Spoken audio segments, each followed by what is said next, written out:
हिंदी गुरु academy में आप सभी का स्वागत। मित्रों, आज हम उत्तर प्रदेश पुलिस की दृष्टि से जो हिंदी में कुछ वर्णमाला के प्रश्न और साहित्य के और कुछ जो है हमने छंद से लिए हुए हैं उसको हम लोग सॉल्व करेंगे। परीक्षाओं की दृष्टि से बहुत महत्वपूर्ण है मित्रों। इसको हमने पूरा प्रयास किया है कि इसमें से क्वेश्चन 2 से 3 नंबर आपके ज़रूर आएंगे। इससे पहले हमने जो बहुविकल्पी अपलोड किया है कल रात में, उसको आप लोग ज़रूर देख लीजिएगा मित्रों, क्योंकि मैं उन भी रचनाओं को रखा हूँ जिस पर साहित्य अकादमी, ज्ञानपीठ जैसे पुरस्कार मिले हुए हैं। बहुत महत्वपूर्ण है, इसलिए वीडियो ज़रूर देखिएगा मित्रों। सब्सक्राइब भी करिए और जो भी आपके भाई बहन बगल पास पड़ोस जो भी तैयारी कर रहे हैं उन पे शेयर कर दीजिए, उनका भी भला हो जाए मित्रों। अब आइए हम लोग सॉल्व करते हैं। क्वेश्चन नंबर 1 है। क्वेश्चन नंबर 1 पर हम लोग देखते हैं कि पूछ रहा है कि इनमें से मूल स्वर नहीं है। आप लोग को बताना है कि इनमें से मूल स्वर नहीं है। आपको 5 से 6 सेकंड मिलेगा, उसके बाद मैं उत्तर पर टिक कर दूंगा। तो मूल स्वर बताइए मित्रों, इनमें से कौन सा नहीं है।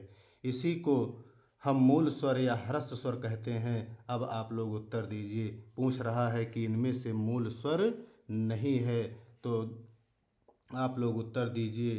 तो आपका मूल स्वर जो है बड़ा आ, जो मूल स्वर बड़ा आ, पहला ऑप्शन ये नहीं है, ये आपका मूल स्वर नहीं है। उसके बाद दूसरे क्वेश्चन नंबर 2 पर हम लोग आते हैं मित्रों।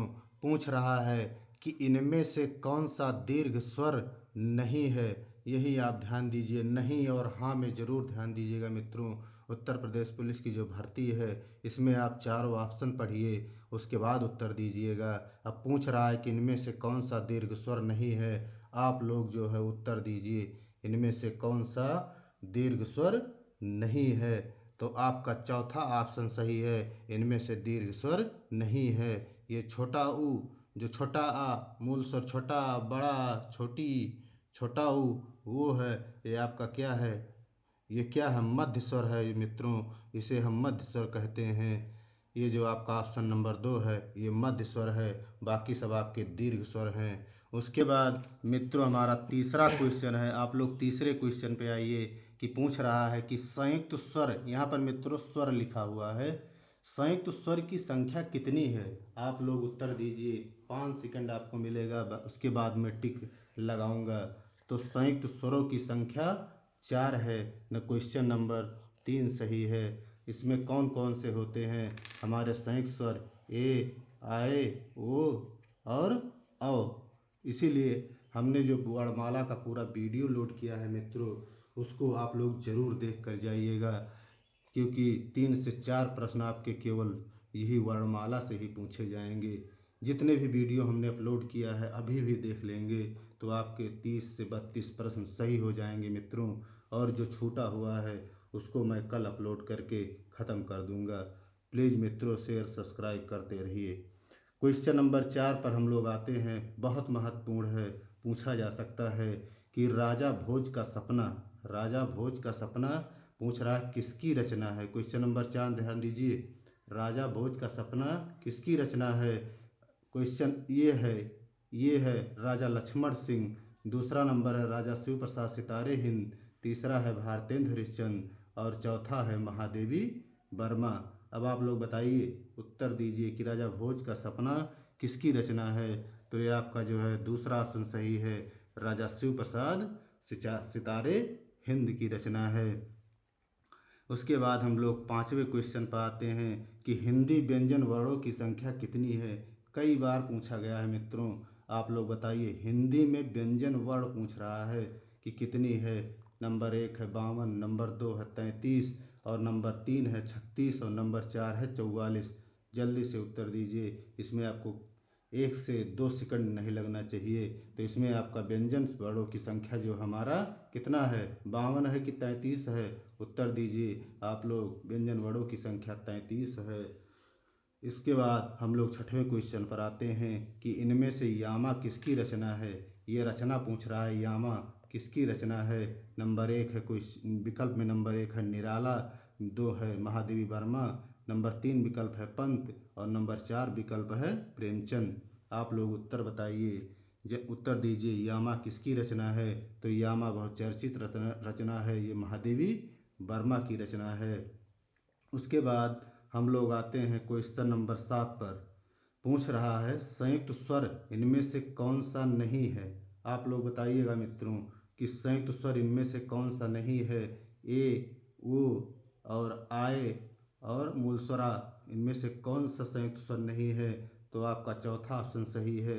ये जो है मूल स्वरा, ये आपके संयुक्त स्वर नहीं है, ये आपके ह्रस्व स्वर हैं, ये आपके मूल स्वर हैं और ये आपके एक जगह और प्रयोग होते हैं। उसको आप लोग जो है कमेंट बॉक्स में कमेंट करके बताइएगा मित्रों। अब आइए हम लोग 8वें क्वेश्चन पर चलते हैं कि बद्री नारायण चौधरी प्रेमघन, इनका पूरा नाम था मित्रों बद्री नारायण चौधरी प्रेमघन की रचना कौन है? पूछ रहा है प्रश्न में कि बद्री नारायण चौधरी प्रेमघन की रचना कौन है? तो आप लोग उत्तर दीजिए। नंबर 1 है प्रेम फुलवारी, नंबर 2 है प्रेम पचासा, नंबर 3 है प्रेम प्रलाप और नंबर 4 है आनंद अरुणोदय। बहुत महत्वपूर्ण है मित्रों परीक्षा की दृष्टि से आप लोग के। तो इसमें आप लोग उत्तर दीजिए कौन सी रचना है? तो आनंद अरुणोदय चौथा ऑप्शन सही है। इसमें जो है बाकी जो प्रेम पचासा है, प्रेम फुलवारी और प्रेम प्रलाप, ये भारतेंदु हरिश्चंद्र की रचनाएं हैं, काव्य हैं भारतेंदु हरिश्चंद्र के। इसके बाद है मित्रों क्वेश्चन नंबर 9 पर हम लोग आते हैं कि पूछ रहा है कि कंठ ध्वनियाँ इनमें से कौन सा है? कंठ ध्वनियाँ इनमें से कौन सी है? आप लोग उत्तर दीजिए। नंबर 1 में गा है, नंबर 2 है टा, नंबर 3 है पा और नंबर 3 है ना। आप लोग जल्दी से उत्तर दीजिए कि कंठ ध्वनियाँ कौन सी है? तो आपका वही का खा गा घा अंगा क्या है? अको विसर्जनीय नाम कंठा, ये आपकी जो है कंठ ध्वनियाँ हैं।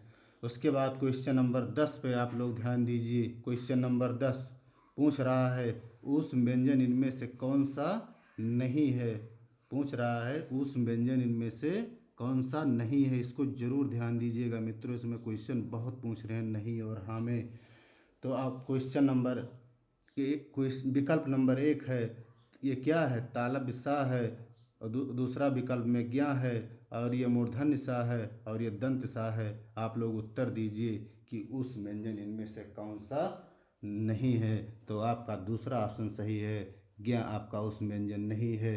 इसको कमेंट बॉक्स में कमेंट करिएगा कि ये कौन सा व्यंजन है मित्रों। इसको ज़रूर आप लोग जो है कमेंट करिएगा कि जो ये छा है, ये ज्ञा है, ये कौन सा व्यंजन है? आप लोग कमेंट करके बताइएगा।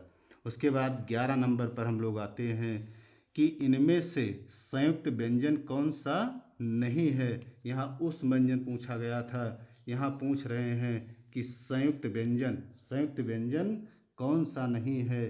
तो आपका त्रा है, स्रा है, छा है, क्षत्रिय वाला और दा है। आप लोग बताइए कि संयुक्त व्यंजन इनमें से कौन सा नहीं है?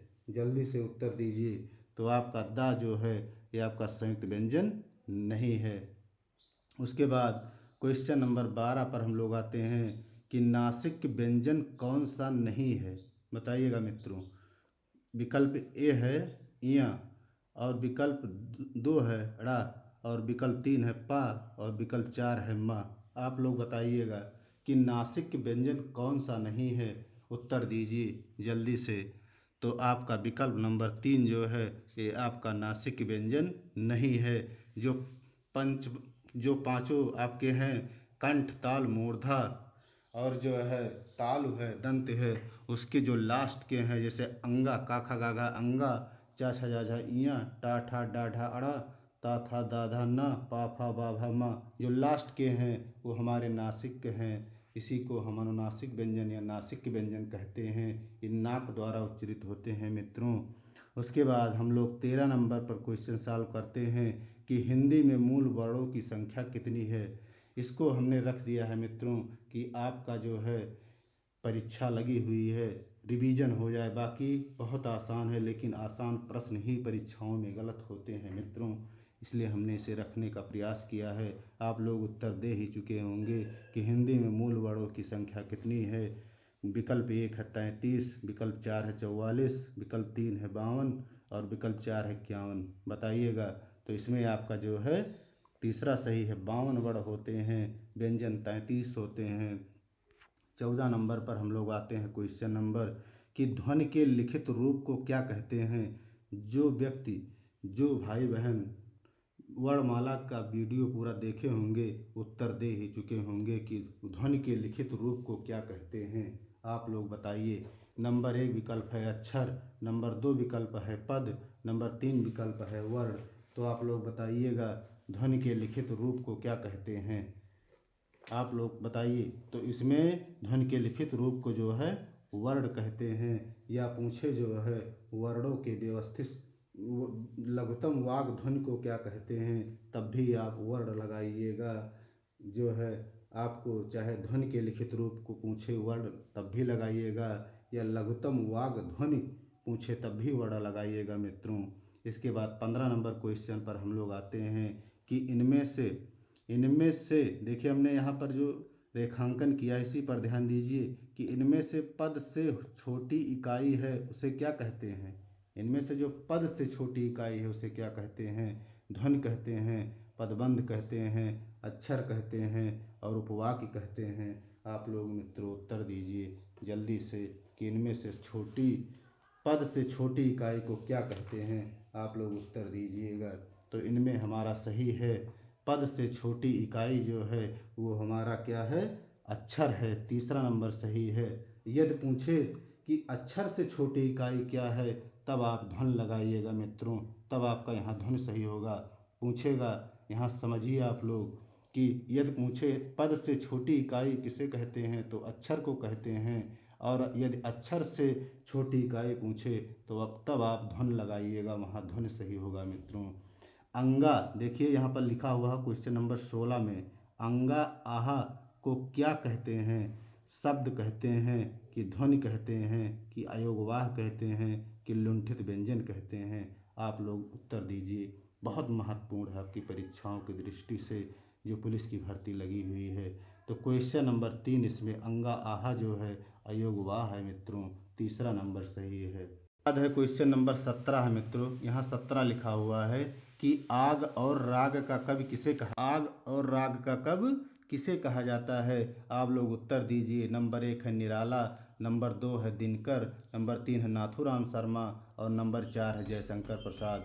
उत्तर दीजिए आप लोग आग और राग का कवि किसे कहा जाता है।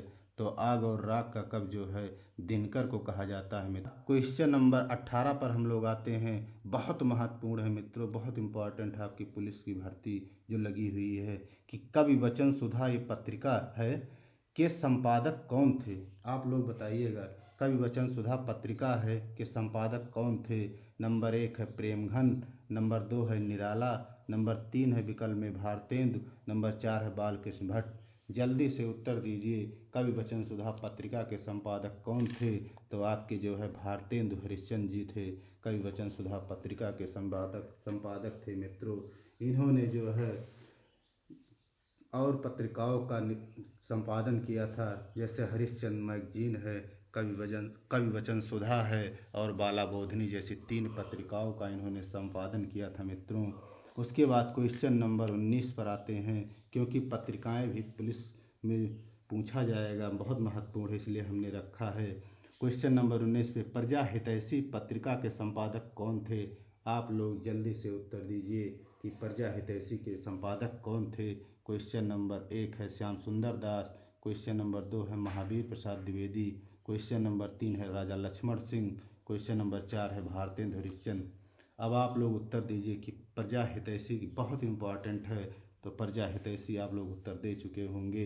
राजा लक्ष्मण सिंह की जो है पत्रिका है, ये जो है राजा लक्ष्मण सिंह की पत्रिका है, ये जो है आगरा से प्रकाशित होती थी जो है प्रजा हितैषी। उसके बाद हम लोग 20 नंबर क्वेश्चन पर आते हैं मित्रों। पूछ रहा है कि सरस्वती पत्रिका के संपादक इनमें से कौन नहीं है। यही ध्यान दीजिएगा मित्रों, नहीं और चारों ऑप्शन पढ़िएगा। तो सरस्वती पत्रिका के संपादक इनमें से कौन नहीं है। विकल्प नंबर 1 है श्याम सुंदर दास, विकल्प नंबर 2 है शिव प्रसाद सिंह और विकल्प नंबर 3 है महावीर प्रसाद द्विवेदी और विकल्प नंबर 4 है प्रेमचंद। तो आप लोग उत्तर दीजिए मित्रों कि सरस्वती पत्रिका के संपादक इनमें से कौन नहीं थे। तो क्वेश्चन नंबर 4 होगा प्रेमचंद जी सरस्वती पत्रिका के संपादक नहीं थे।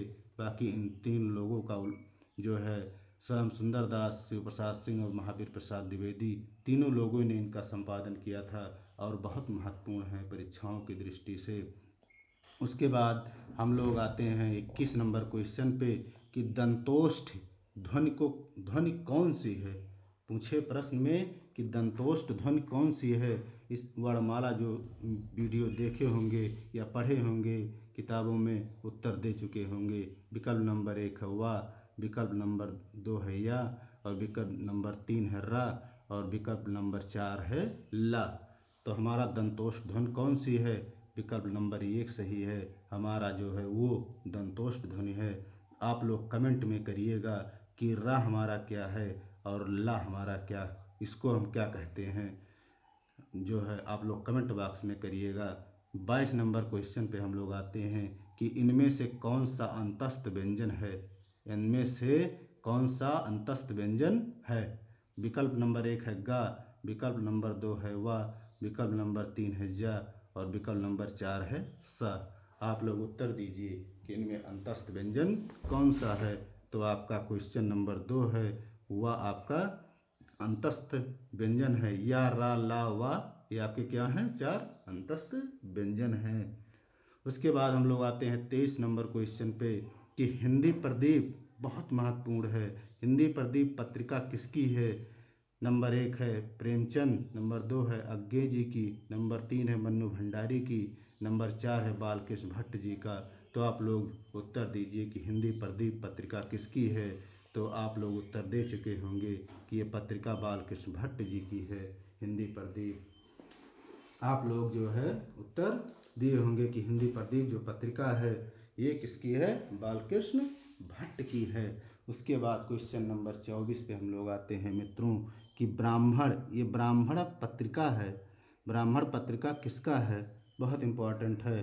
नंबर 1 है निराला, नंबर 2 है ऑप्शन में प्रताप नारायण मिश्र, और नंबर 3 है नागार्जुन, और नंबर 4 है इनमें से कोई नहीं। आप लोग उत्तर दीजिए, बहुत महत्वपूर्ण है। वीडियो जरूर पूरा देखिएगा मित्रों। ब्राह्मण पत्रिका किसका है।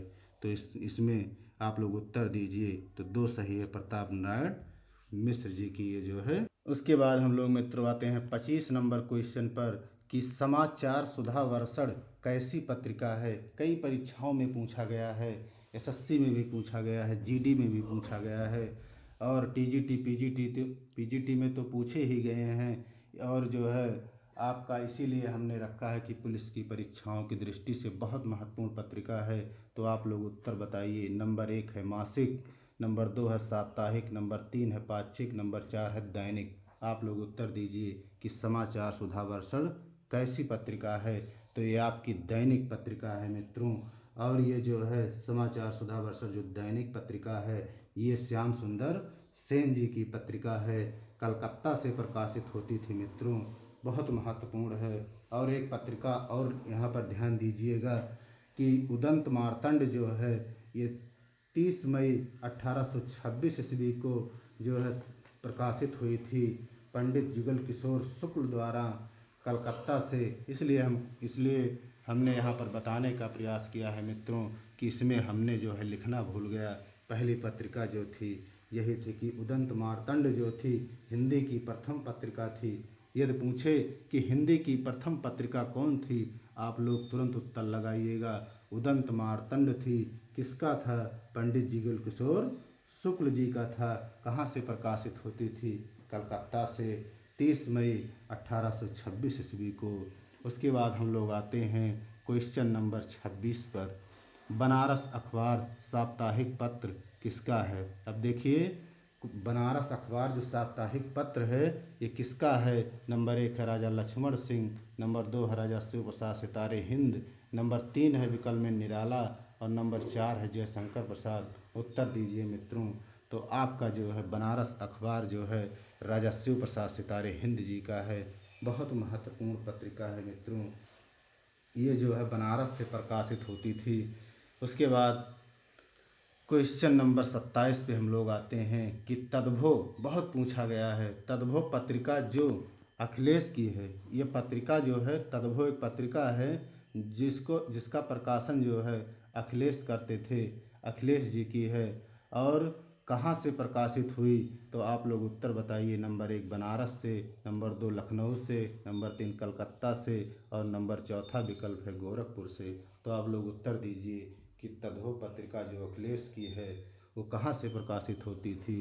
तो उत्तर दे चुके होंगे मित्रों, लखनऊ से प्रकाशित होती थी। बहुत महत्वपूर्ण परीक्षाओं की दृष्टि से है मित्रों। हमारा ये प्रयास है कि उत्तर प्रदेश पुलिस में जो 4 से 5 प्रश्न साहित्य के आएंगे, ये वीडियो अपलोड रहेगा और फंस जाएं, जिससे क्या हो, मेरे अंदर भी वो गट्स हो कि हमने जो है बनाया और प्रश्न फंसे हैं। इसलिए हमने मित्रों बहुत मेहनत किया है, छांट छांट करके क्वेश्चन को लाने का प्रयास कर रहे हैं कि ज़रूर इसमें से आए प्रश्न। इसलिए आप लोग ज़रूर इस वीडियो को देख कर जाइएगा, सब्सक्राइब कर दीजिएगा मित्रों। शेयर जो भी मित्र होंगे उन पे शेयर भी कर दीजिए। शेयर करने में क्या जाता है मित्रों, कंपटीशन है, लेकिन आप लोग शेयर ज़रूर करिएगा। उसके बाद क्वेश्चन नंबर 28 पर आते हैं। हिमकिरीटनी जो काव्य ग्रंथ है किसका है? हिमकिरीटनी जो काव्य ग्रंथ है किसका है? नंबर 1 है मित्रों माखनलाल चतुर्वेदी, नंबर 2 है बालकृष्ण भट्ट, नंबर 3 है सियाराम शरणगुप्त और नंबर 4 है सोहनलाल द्विवेदी।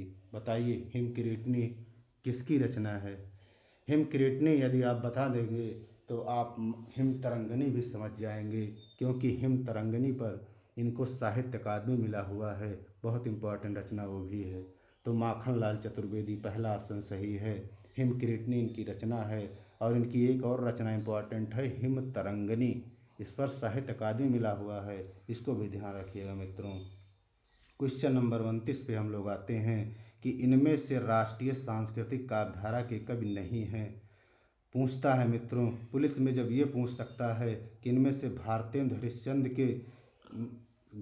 हरिश्चंद्र के इनमें से कौन से कवि नहीं हैं, द्विवेदी सॉरी मित्रों, मतलब पूछेगा कि इसमें से भारतेंदु हरिश्चंद्र जो है भारतेंदु सॉरी मित्रों भारतेंदु के इनमें से कौन से कवि नहीं हैं, पुलिस में पूछा गया है। जो इससे पहले हुई है, पूछा गया है कि भारतेंदु के इनमें से कौन से कवि नहीं हैं। तो ये भी पूछ सकता है कि इनमें से राष्ट्रीय सांस्कृतिक काव्यधारा के कवि कौन नहीं हैं।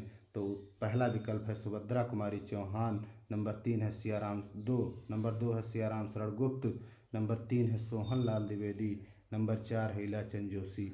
तो आप लोग बताइए राष्ट्रीय सांस्कृतिक काव्यधारा के कवि कौन नहीं हैं? तो इलाचंद जोशी हैं। ये जो है राष्ट्रीय सांस्कृतिक काव्यधारा के कवि नहीं है। चौथा ऑप्शन सही है 29 नंबर में। 30 नंबर पे हम लोग आते हैं क्वेश्चन नंबर, पुष्प की अभिलाषा, कैदी और कोकिला बहुत महत्वपूर्ण है मित्रों, कविता है ये। पुष्प की अभिलाषा, कैदी और कोकिला किसकी रचना है? आप लोग पहले उत्तर दीजिए। पहला है श्याम नारायण पांडे, दूसरा है सुभद्रा कुमारी चौहान, तीसरा महादेवी वर्मा, चौथा है माखनलाल चतुर्वेदी। उत्तर दीजिए आप लोग कि पुष्प की अभिलाषा, कैदी और कोकिला किसकी रचना है? ये कविता है, लेकिन यहाँ हमने रचना लिखा हुआ, किसकी रचना है आप लोग बताइए। तो माखनलाल चतुर्वेदी की है पुष्प की अभिलाषा और कैदी और कोकिला। ये जो है बहुत इम्पोर्टेंट है, माखनलाल चतुर्वेदी की। मित्रों हम लोग आते हैं क्वेश्चन नंबर 31 पर, कुरुक्षेत्र किसकी रचना है? बहुत इंपॉर्टेंट रचना है मित्रों पुलिस की दृष्टि से। कुरुक्षेत्र जो है किसकी रचना है? विकल्प नंबर 1 है शमशेर बहादुर की, नंबर 2 है कुंवर नारायण की, नंबर 3 है दिनकर जी का, नंबर 4 है पंत जी का। बताइएगा आप लोग कुरुक्षेत्र किसकी रचना है? तो कुरुक्षेत्र आपका रामधारी सिंह दिनकर का है, जो आग और राख के कवि हैं। इससे पहले मैंने कराया है मित्रों। बाद है मित्रों क्वेश्चन नंबर 32 पर हम लोग आते हैं। क्वेश्चन नंबर 32 है परशुराम की प्रतीक्षा किसकी रचना है? क्वेश्चन नंबर 32 है परशुराम की प्रतीक्षा किसकी रचना है? नंबर 1 विकल्प है अज्ञेय का, नंबर 2 विकल्प है चंद्रधर शर्मा गुलेरी का, नंबर 3 है श्याम नारायण का और नंबर 4 है दिनकर का। आप लोग उत्तर बताइए मित्रों, बहुत इंपॉर्टेंट है परशुराम की प्रतीक्षा किसकी रचना है? तो ये जो है आप लोग उत्तर दे चुके होंगे, रामधारी सिंह दिनकर। चौथा ऑप्शन सही है मित्रों। उसके बाद 33 नंबर पर आते हैं हम लोग कि हल्दी घाटी बहुत महत्वपूर्ण है। जौहर, हल्दी घाटी जौहर किसकी रचना है? दो रचनाएं हैं, हल्दी घाटी और जौहर। पूछ रहा है किसकी रचना है? नंबर एक है विकल्प लक्ष्मीकांत वर्मा का, नंबर दो राजकमल चौधरी का, नंबर तीन है श्याम नारायण पांडे का, नंबर चार है निराला जी का। आप लोग बताइएगा कि हल्दी घाटी और जौहर किसकी रचना है। बहुत इम्पोर्टेंट है, कक्षा 5 की किताबों में है मित्रों, इसलिए हमने इसे रखने का प्रयास किया है। तो आपका श्याम नारायण पांडे जी का रचना है।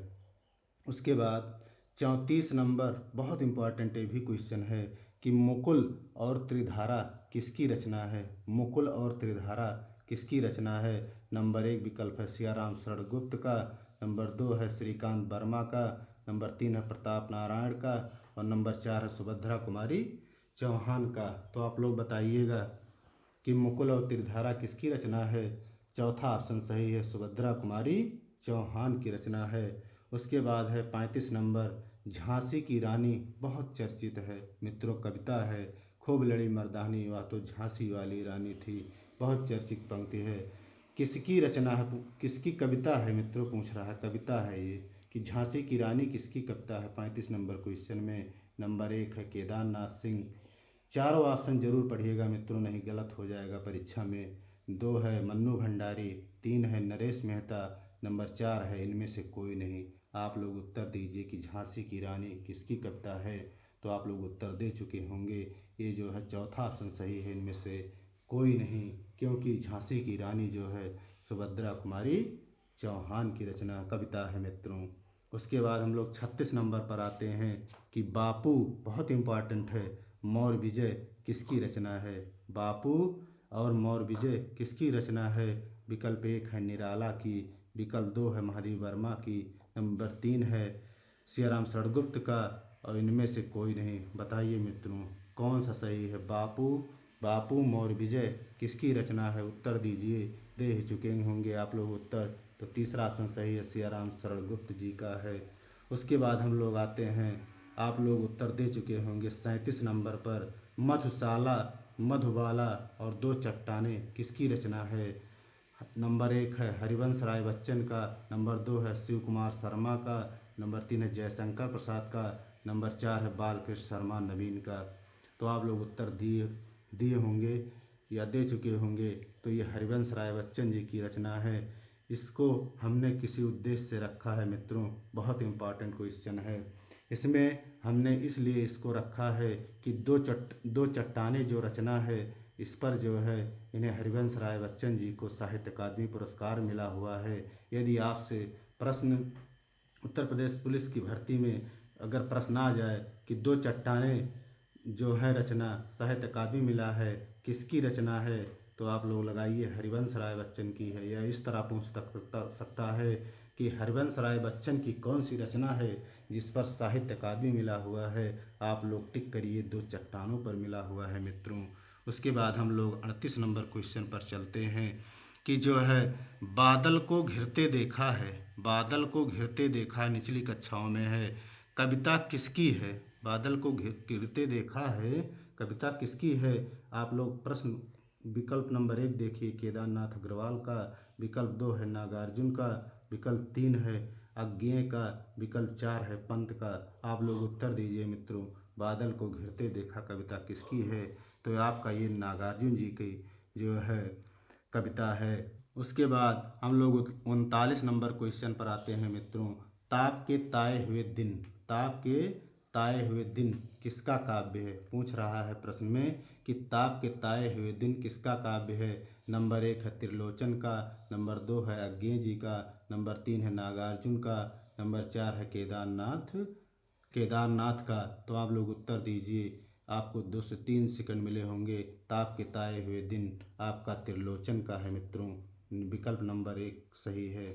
उसके बाद क्वेश्चन नंबर 40 जो है बहुत इम्पोर्टेंट है परीक्षा की दृष्टि से, कई परीक्षाओं में पूछा गया है। मिट्टी की बारात, मिट्टी की बारात किसकी रचना है?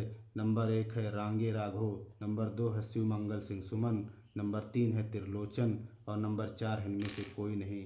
आप लोग बताइए, उत्तर दीजिए कि इनमें से जो है मिट्टी की बारात किसकी रचना है। तो आप लोग उत्तर दिए होंगे शिवमंगल सिंह सुमन जी की रचना है।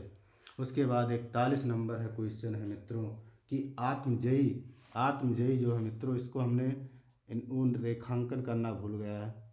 आत्मजयी किसकी रचना है? नंबर 1 है कुंवर नारायण का, नंबर 2 है सर्वेश्वर दयाल सक्सेना का, नंबर 3 है नरेश मेहता का, नंबर 4 है प्रताप नारायण मिश्र का। बहुत इम्पोर्टेंट है आत्मजयी किसकी रचना है। आप लोग उत्तर दीजिए। आप लोग उत्तर दे चुके होंगे, तो कौन सा सही है? नंबर 1 सही है, कुंवर नारायण जी की रचना है आत्मजयी। बहुत इम्पोर्टेंट है। उसके बाद 42 नंबर क्वेश्चन है कि खूंटियों पर टंगे लोग, खूंटियों पर टंगे लोग जिस पर साहित्य अकादमी मिला, किसकी रचना है? आप लोग बताइए। विकल्प नंबर 1 है चंद्रकांत देवताले। इस प्रश्न को इसलिए ध्यान दीजिएगा मित्रों, यहाँ देखिए हमने लिखा है कि साहित्य अकादमी मिला हुआ है, तो खूंटियों पर टंगे लोग जिस पर साहित्य अकादमी मिला किसकी रचना है? नंबर 1 है चंद्रकांत देवताले, नंबर 2 है विनोद कुमार शुक्ल, नंबर 3 है सर्वेश्वर दयाल सक्सेना और नंबर 4 है जयशंकर प्रसाद। उत्तर दीजिए आप लोग, किसकी रचना है खूंटियों पर टंगे लोग? तो उत्तर दे चुके होंगे आप लोग। तीसरा ऑप्शन सही है, सर्वेश्वर दयाल सक्सेना की रचना है। उसके बाद है 43 नंबर क्वेश्चन जो है कुआनो नदी पूछ रहा है। कुआनो नदी किसका काव्य कृत है? आप लोग बताइए। कुआनो नदी बताइए मित्रों। विकल्प नंबर 1 है मंगलेश डबराल का, विकल्प 2 है सर्वेश्वर दयाल सक्सेना का, विकल्प 3 है चंद्रकांत देवताले का, विकल्प 4 है इनमें से कोई नहीं। आप लोग उत्तर बताइए, कुआनो नदी किसकी काव्य कृत है? उत्तर दे चुके होंगे, सर्वेश्वर दयाल सक्सेना की रचना है, जो है बहुत इंपॉर्टेंट रचना है। उसके बाद है 45 नंबर क्वेश्चन, अर्धसम मात्रिक छंद इनमें से कौन सा नहीं है? अर्धसम मात्रिक छंद, अब बताइए मित्रों। नंबर 1 है दोहा, नंबर 2 है सोरठा, नंबर 3 है गीत का, नंबर 4 है बारहवें। बताइए, अर्धसम मात्रिक पूछ रहा है, तो आपका इसमें उत्तर आ चुका होगा। कुछ लोग जो भी भाई बहन मित्र देख रहे हैं वो उत्तर दे चुके होंगे। क्या है इसमें आप लोग बताइए। तो तीसरा ऑप्शन सही है कि गीतिका जो है आपका अर्धसमात्रिक छंद नहीं है मित्रों। ये आपका दोहा सोरठा बरवे जो है और ये आपके अर्धसमात्रिक छंद हैं। बाकी सममात्रिक छंद यदि मित्रों पूछे तो आपका चौपाई है, रोला है, गीतका है, हरगीतका है और चौपई है। ये आपके सममात्रिक छंद हैं मित्रों। बाकी दोहा सोरठा बरवे और उल्लाला, दोहा सोरठा बरवे और उल्लाला ये आपके क्या हैं? अर्ध सम्मात्रिक छंद हैं। विषम मात्रिक पूछे छंद मित्रों तो छप्पे और कुंडलियाँ दो लगाइएगा। विषम मात्रिक पूछे छप्पे और कुंडलियाँ दो ऐसे हैं जो आपके विषम मात्रिक छंद हैं। छंद मैं कल हो सकता है वीडियो अपलोड कर दूं मित्रों। मैं टेस्ट कराने के चक्कर में जो है एक सरल मिश्र वाक्य, सरल वाक्य और ये मेरा छंद यही बचे हुए हैं मित्रों। बाकी वीडियो हमने लगभग पूरा अपलोड कर दिया है, इसलिए उस वीडियो को आप लोग अभी भी देख लीजिए और जो है इसको आप वीडियो ज़रूर देखिएगा मित्रों। ये नहीं है कि इग्नोर कर दीजिएगा। क्वेश्चन आपके इसी में से फंस सकते हैं। कल भी मैं टेस्ट कराऊंगा मित्रों टॉपिक पर, और टॉपिकों पर मैं टेस्ट कराऊंगा और कुछ साहित्य का प्रश्न भी बचा हुआ है इस पे ज्ञानपीठ जैसे पुरस्कार मिले हैं उसको भी मैं कल कराऊंगा मित्रों। तो ये थे हमारे जो है 45 क्वेश्चन जो है बहुविकल्पीय, बहुत इंपॉर्टेंट है, ज़रूर सॉल्व करिएगा मित्रों। जय हिंद। सब्सक्राइब, शेयर और लाइक ज़रूर करिएगा मित्रों।